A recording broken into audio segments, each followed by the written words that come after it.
اللہ اکبر، تیری تک کے ادامہ میں مرید ہو گئے۔ اس بوڑھی عورت کا قصہ بھی آپ نہیں بھول سکتے، جو گھر کا سامان باندھ کے اپنے دروازے پہ بیٹھی ہوئی تھی، اور اس نے سنا تھا مکے میں ایک جادوگر آیا ہے جسے ملتا ہے اس کا دین چھین لیتا ہے، کہیں ایسا نہ ہو کہ کہیں اس سے ملاقات ہو جائے اور وہ دین ہی میرا چھین لے، مجھے شہر چھوڑ دینا چاہیے۔ گھر کے تھڑے کے اوپر سامان باندھ کے بیٹھی ہے، حضور بھی گزرے تو اس نے دیکھا تو کہا، بھتیجے یہ سامان میرے سر پہ رکھ دے۔ حضور نے سامان اٹھایا، دیکھا تو بوجھل تھا، وزنی تھا، اور بڑھیا کو دیکھا تو کمزور تھی، تو کہا کہ بڑھیا اگر چاہو تو جہاں چاہتی ہو میں خود نہ چھوڑا۔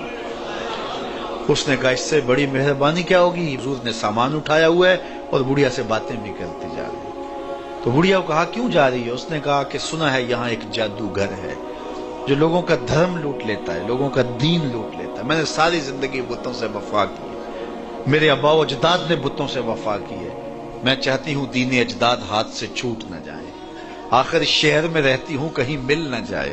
خیر حضور نے کچھ نہیں کہا، اس کا سامان نہیں پھینک دیا کہ ٹھیک ہے تم پھر جاؤ۔ سامان اس کا اٹھایا اور جہاں تک اس نے جانا تھا سامان پہنچایا، سامان سپرد کر کے واپس پلٹنے لگے تو اس نے کہا بچے اپنا نام تو بتا دے، لوگ کہیں گے کہ مکہ چھوڑ آئی ہو تو بتاؤں گی ایک جادوگر کے دکھ سے چھوڑ آئی ہوں، تو وہ کتنا برا بھلا کہیں گے شہر مکہ کو کہ جس مکہ سے لوگ نقل مکانی کرنے پہ مجبور ہو گئے، تو میں انہیں یہ بھی بتاؤں گی کہ جس مکے میں جادوگر رہتا ہے اتنا اچھا نوجوان بھی رہتا ہے، تو تیرا نام لیا کروں گی، تیرے قصیدے پڑھا کروں گے۔ تو حضور علیہ السلام مسکرا پڑے، کہا بڑھیا جس جادوگر سے بھاگ کے آئی ہے وہ تیرے سامنے کھڑا ہے۔ اس نے کہا سچ سے آپ ہی محمد ہیں؟ حضور نے فرمایا نام میرا یہی ہے۔ تو اس نے کہا پھر آپ کا جادو میرے پہ چل گیا ہے۔ اللہ اکبر، تیری تک کے ادامہ میں مرید ہو گئے۔ لوگوں کی خدمت کریں، بوڑھوں کے کام آئیں، دکھیوں کے کام آئیں، مصیبت زدہ کے کام آئیں۔ حضور یتیم ہو کے یتیم پرور تھے، لاچاروں کی مدد کرتے، لوگوں کے گھروں میں پانی بھر کے دے دیتے، اور دکھیوں کے کام آ جاتے اور مصیبت زدوں کے کام آ جاتے۔ تو حضور سے پیار کرنے والوں، امت میں آپس میں حسد نہ پھیلاؤ، بغض نہ کرو، نفرتوں کے پہاڑ کھڑے نہ کرو، ایک دوسرے سے پیار کرو، جڑو، امت وحدہ بنے، اور اپنے ماحول کو، اپنی معاشرت کو ایک خوبصورت معاشرت کا رنگ دو، اور اپنی زندگی کو حضور کے نام کر دو۔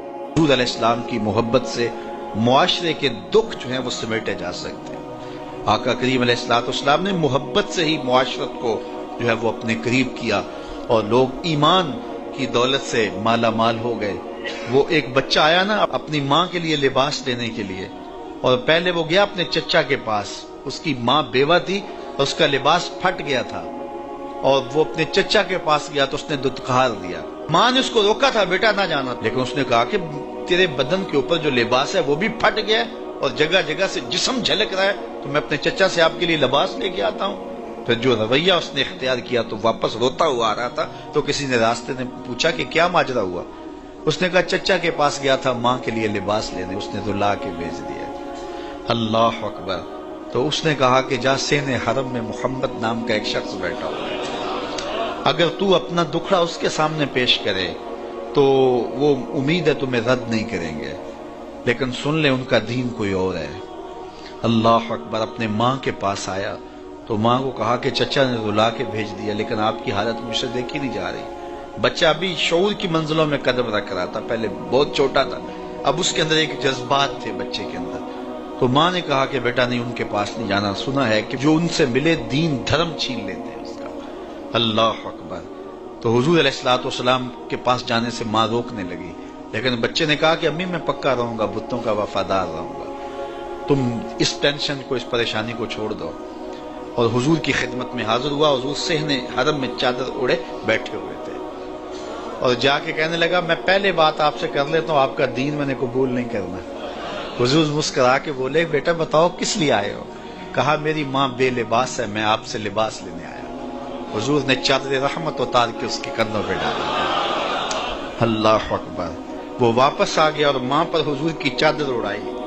اللہ اکبر۔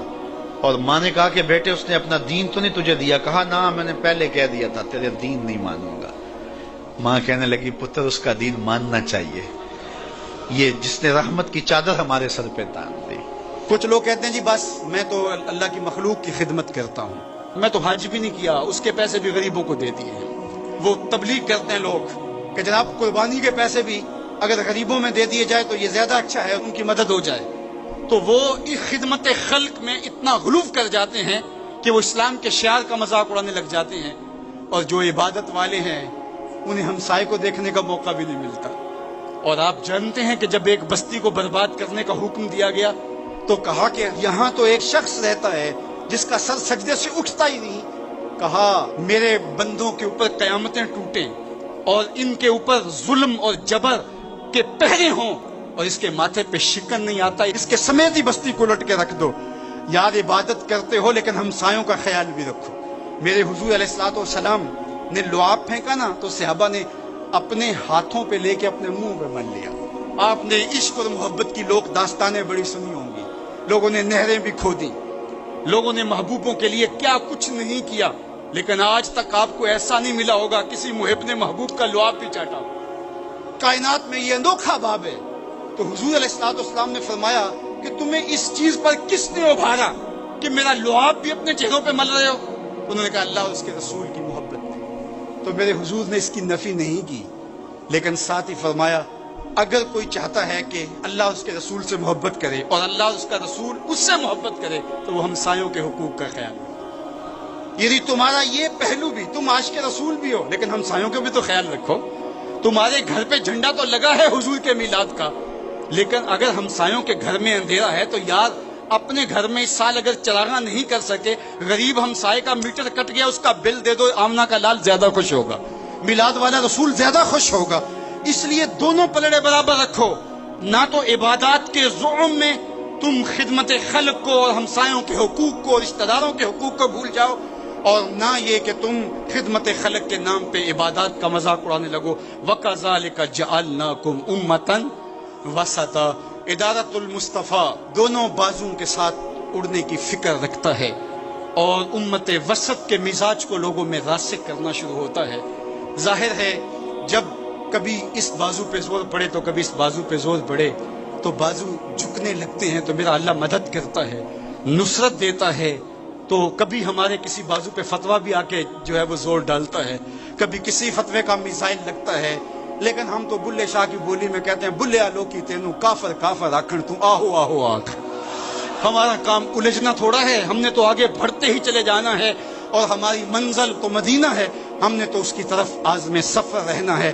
ادارت المصطفیٰ ایک فکر کا نام ہے، اور وہ فکر جو مدینے کی ضیاؤں سے پھوٹتی ہے، گنبد خضرا کے جمال کی روشنی ہے، اور وہ مصطفی نہیں ہو سکتا جس کے دونوں بازو میں سے ایک بازو شل ہو۔